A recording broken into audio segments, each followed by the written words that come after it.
ಹೋದ ವಾರದಲ್ಲಿ ಮಾಳಮಾರುತಿ ಪೊಲೀಸ್ ಠಾಣೆಯಲ್ಲಿ ಯೂಟ್ಯೂಬರ್ಸ್ 3 ಯೂಟ್ಯೂಬರ್ಸ್ ಒಂದು ಹಿಡನ್ ಕ್ಯಾಮೆರನ್ನು ಬಳಸೋನು ಒಂದು ಮಹಿಳೆಯರದು ಪ್ರೈವೇಟ್ ಮೂಮೆಂಟ್ಸ್ ಕ್ಯಾಪ್ಚರ್ ಮಾಡಿದರು.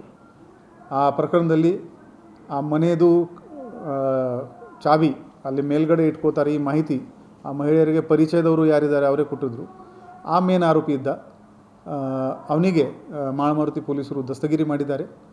ಈ 3 ಯೂಟ್ಯೂಬರ್ಸ್ ಅದರಲ್ಲಿ ಬೇಲ್ಗೆ ಏನು ಅಪ್ಲೈ ಮಾಡಿದರು, ಮಾನ್ಯ ಕೋರ್ಟ್ ಅದನ್ನು ರಿಜೆಕ್ಟ್ ಮಾಡಿದ್ದಾರೆ. ಸೈಂಟಿಫಿಕ್ವಾಗಿ ಇನ್ವೆಸ್ಟಿಗೇಷನ್ ಮುಂದೆ ನಡ್ತಾ ಇದೆ. ಇನ್ನೂ ಈ ಆರೋಪಿಗಳದ್ದು ಬೇರೆ ಎಲ್ಲಿ ಯಾರಿಗೆ ತೊಂದರೆ ಕೊಟ್ಟಿಲ್ಲ ಅದ್ರ ಬಗ್ಗೆ ನಾವು ಪರಿಶೀಲನೆ ಮಾಡ್ತೀವಿ ಮತ್ತು ಅದರ ಮೇಲೆ ಮುಂದಿನ ದಿನದಲ್ಲಿ ಕ್ರಮ ತಗೊಳ್ತೀವಿ. ಹೌದು, ಈಗಾಗಲೇ FSLಗೆ ಕಳಿಸಲಾಗಿದೆ ಅದು. Thank you.